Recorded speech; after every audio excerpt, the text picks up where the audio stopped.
When it comes to horror stories, it can be pretty challenging to distinguish between reality and fiction. Our brains are wired to respond to threats, and when we hear a scary story, our imagination can run wild, making it difficult to separate fact from fiction. But what makes true horror stories even more frightening is that they're rooted in reality. These are events that actually happen to real people, and that's what makes them so chilling. The thing is, our minds are capable of playing tricks on us, and when we hear a scary story, our imagination can start to fill in the blanks, making the experience even more terrifying. But when you know that a story is based on real events, it's harder to shake off that feeling of unease. You start to wonder, could this have happened to me? Could this happen to someone I know? Today I'm going to share with you a selection of true horror stories that will send chills down your spine. From haunted houses to creepy forests, these tales are guaranteed to make you sleep with the lights on.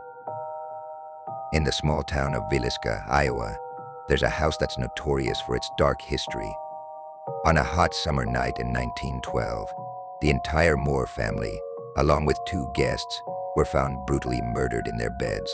The case remains unsolved to this day, but what's even more chilling is that the house is said to be haunted by the restless spirits of the Volinaire. In Japan, there's a legendary forest known as the Akigara Forest, which is infamous for its high suicide rates. The forest is so dense and eerie that many people who venture in never come out again. Locals claim to have seen ghostly apparitions and heard strange noises that seem to come from nowhere. One night in 1958, a group of friends decided to explore the abandoned Lalaurie House in New Orleans. The house had a reputation for being haunted by the malevolent spirit of Madame Delphine Lalaurie, a wealthy socialite who tortured and murdered her slaves in the 1800s.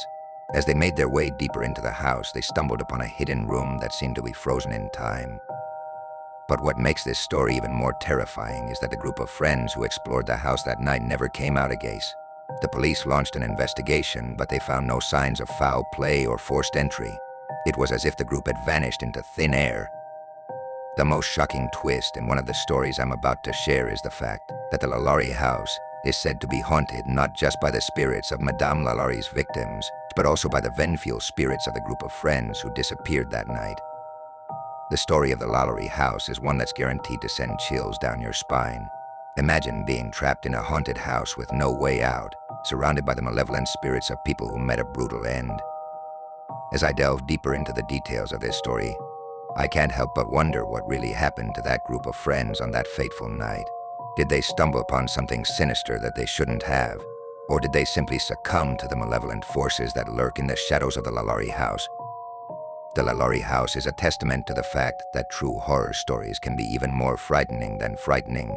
The unknown is what makes these tales so captivating, and yet so terrifying. Today I shared with you a selection of true horror stories that are sure to haunt your thoughts and dreams. These tales are a reminder that the boundary between reality and fear is thin, and sometimes the most terrifying monsters are the ones that lurk in the shadows of our own minds. If you've got a scary experience you'd like to share, please let me know in the comments below. And if you want more chilling content, be sure to subscribe and hit the notification bell so you never miss an update. It started with a dare. I'll never forget that night, rain-soaked streets, flickering streetlights, and the overwhelming sense of something watching from the dark. My name's Alex, and this happened in the fall of 2017, in the quiet town of Ashwick, Massachusetts. My friends Sarah Ben and I were true crime and paranormal junkies, always hunting for the next thrill. That's how we ended up standing outside the infamous Blackthorn House, a place drenched in blood and mystery. The story goes that in 1923, the entire Carter family, parents and their 3 kids, were found slaughtered in their beds. Their guests, 2 cousins visiting from out of town, suffered the same fate. Police never solved the case, and whispers of the restless dead have haunted ever since. Locals avoid the house, claiming it's cursed, but we were young, stupid, and too curious for our own good. Just one night, Sarah said, her flashlight trembling in her hand. We'll stay till sunrise and prove there's nothing here. I wish I'd listened to the warnings. The Blackthorn house loomed over us, its broken windows and sagging roof like a corpse refusing to decay. The air was heavier here, thick with the damp scent of mold and something metallic. Even the crickets seemed to fall silent as we approached. Ben pushed the gate open with a creak that echoed down the empty street. It's just an old house. he said, trying to sound brave. "Let's get inside before I freeze to death." The front door was unlocked, as if inviting us in. The moment we stepped inside, the temperature plummeted. I pulled my jacket tighter, my breath fogging in the stale air. The house smelled of rot and mildew with an underlying sweetness that made my stomach turn. "Cozy," Sarah muttered, her sarcasm doing little to hide the tremor in her voice. The first floor was a time capsule of neglect. Furniture sat where it had been left nearly a century ago, now covered in layers of dust.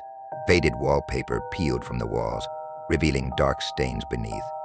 A grandfather clock stood in the corner, its face frozen at 3:17. The silence was oppressive, broken only by the creak of the floorboards under our feet. "All right, let's split up," Ben suggested, grinning despite the unease etched across his face. "Cover more ground. We'll meet back here in 20. "Are you insane?" I snapped. "We stick together." Sarah nodded, gripping her flashlight like a lifeline. "Yeah, splitting up is how people die in horror movies." Ben rolled his eyes but didn't argue. Together we began our exploration, the beam of our flashlights slicing through the darkness. The kitchen was our first stop. It looked as though the Carters had just finished dinner before the massacre. Plates and cups still sat on the table, now cracked and discolored. A pot sat on the stove, its contents long since reduced to black sludge.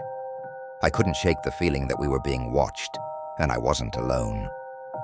Sarah's eyes darted around the room, her breath quick and shallow. "Do you hear that?" she whispered. I strained to listen. At first I heard nothing but the pounding of my own heart. Then faintly, the sound of whispers. They were too soft to make out, but they were there, weaving through the silence like a sinister melody. "Let's keep moving," I said, trying to sound calm. We made our way upstairs, the steps groaning under our weight. The second floor was even worse. The air was heavier, and the smell of decay was stronger. There were 5 bedrooms, each more unsettling than the last. The children's room was the worst. Toys lay scattered across the floor, their painted smiles now cracked and eerie. A tiny bed sat beneath a window, its sheets stained with something dark. "This is messed up," Ben muttered, his bravado slipping. Sarah pointed to the wall. "Look." Scratched into the plaster were words, "Get out." They were jagged and uneven, as if carved by trembling hands. "Okay, this isn't funny," Ben said, turning to us. "Which one of you did this? Are you serious?" I shot back. "We just got here." Before he could respond, the door slammed shut behind us. We all jumped, and Sarah screamed. Ben yanked the door open, but the hallway was empty. "It's just the wind," he said, his voice shaking, but there was no wind. We decided to head back downstairs, but as we descended, the whispers grew louder. They seemed to come from the walls themselves, overlapping and building into a cacophony of voices. "What the hell is that?" Sarah cried, covering her ears. We reached the first floor, but it wasn't the same. The furniture had shifted. The grandfather clock now read 3:18, and the air was freezing. "We need to leave," I said. "Now." Ben nodded, but when we turned toward the front door, it was gone. In its place was a solid wall. Panic set in as we searched for another way out, but every door and window was sealed. "This can't be happening," Sarah whimpered. Then the laughter started. It was faint at first, like a child's giggle, but it grew louder and more distorted. It came from everywhere and nowhere. Shadows moved in the corners of my vision, but when I turned to look, there was nothing there. "Upstairs," Ben shouted. "Maybe there's a way out through the attic." The attic was worse than I could have imagined. It was filled with old furniture, dusty trunks, and things I couldn't identify in the dim light. The whispers were deafening now, and the laughter had turned into screams. "There's nothing here," Sarah cried. As she spoke, the trapdoor slammed shut, plunging us into darkness. Our flashlights flickered, then went out entirely. I fumbled for my phone, using its weak light to illuminate the space. "We have to stay calm," I said, though my voice betrayed my fear. "Calm?" Ben snapped. "We're trapped in a goddamn haunted house." Then we saw it. In the corner of the attic, something moved. At first it was just a shadow, but it grew darker and more defined. It was a figure, hunched and wrong, its limbs too long, and its head tilted at an unnatural angle. Eyes like black holes stared back at us. Sarah screamed, and the thing moved, faster than anything I've ever seen.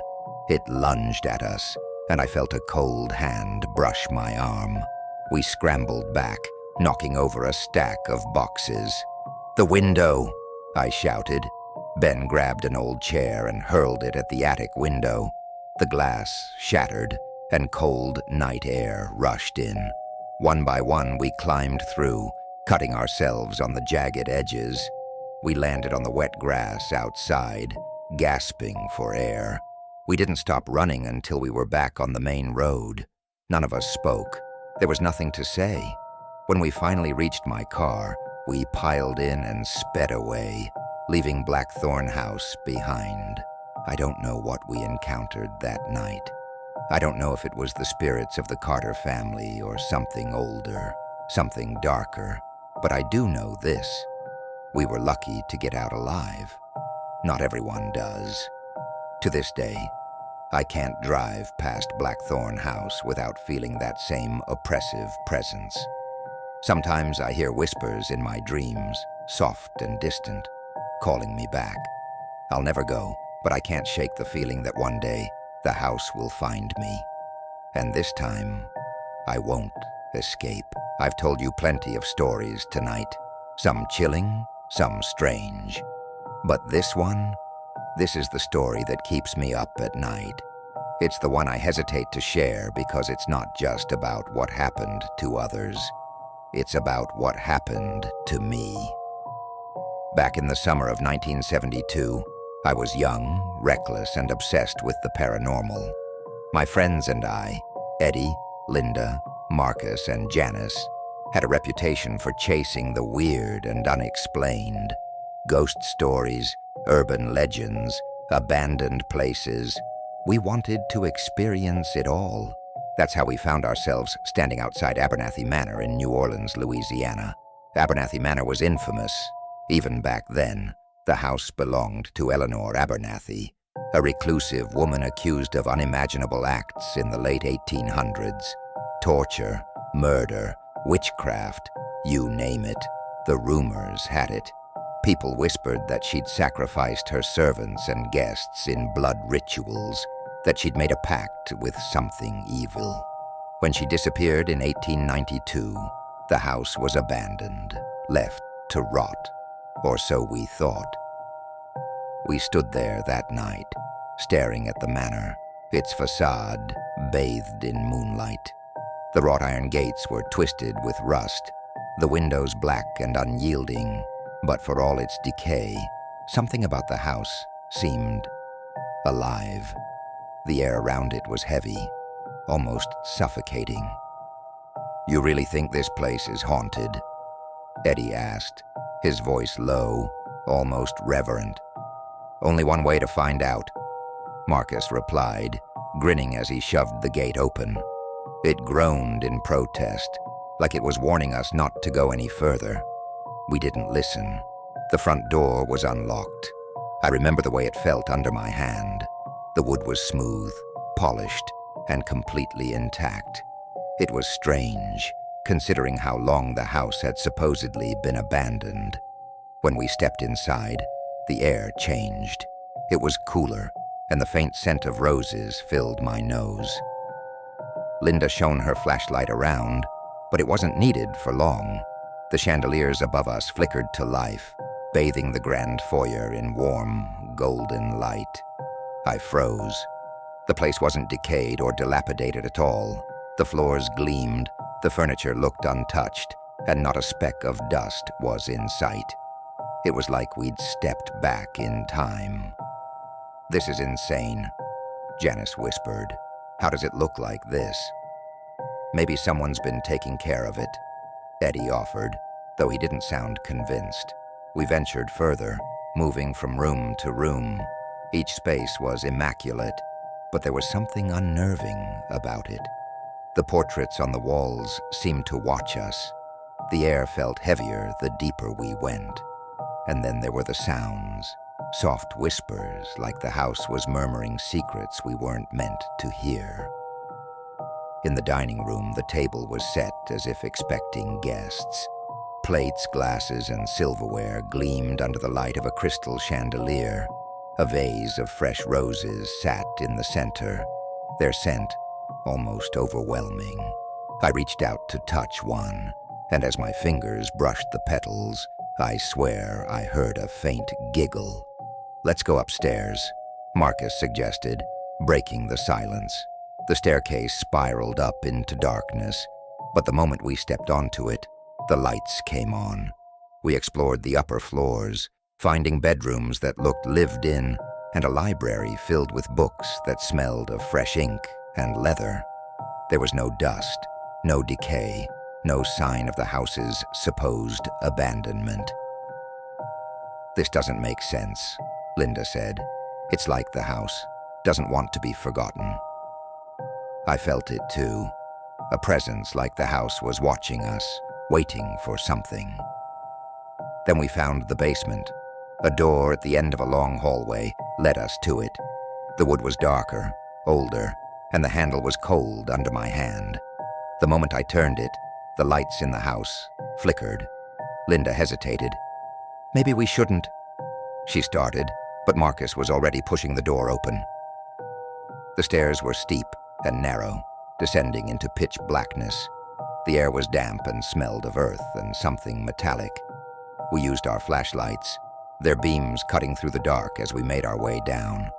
The room at the bottom was unlike anything I'd ever seen. The walls were covered in symbols, carved, painted, burned. They glowed faintly, pulsing like they were alive. In the center of the room was a circle, drawn in dark red, surrounded by candles that flickered without any breeze. The air felt thick, like we were wading through something invisible but tangible. "What is this?" Janice whispered. "Some kind of ritual room," Eddie said, his voice shaking. That's when we heard it. A low hum, almost like chanting, but without words. It came from everywhere and nowhere. The candles burned brighter, their flames stretching unnaturally tall. The room began to shake, and the symbols on the walls glowed brighter. Panic set in. "We need to get out of here," I said, my voice rising. Marcus moved toward the stairs, but the moment he stepped out of the circle, the door slammed shut. The lights went out, and we were plunged into darkness. The chanting grew louder, and I swear I saw shadows moving, growing, reaching for us. "Stay in the circle," Linda screamed, grabbing my arm. We huddled together, the room shaking around us. The shadows closed in, and for a moment I thought I saw a figure standing in the doorway. A woman, her face pale and gaunt, her eyes like black voids. She smiled, and then everything went silent. When I woke up, I was outside. The sun was rising, and the house stood behind me, quiet and unassuming. My friends were gone. Eddie, Linda, Marcus, Janice, all of them. Their cars were still parked where we'd left them, but they weren't there. I went to the police, but they found nothing. No signs of foul play, no evidence we'd even been inside the house. It was like my friends had vanished into thin air. I've tried to move on, to forget, but Abernathy Manor won't let me. Sometimes I hear their voices in my dreams calling for help. Sometimes I see their faces in the windows when I pass by. And sometimes when I'm alone, I feel a hand on my shoulder, cold and familiar.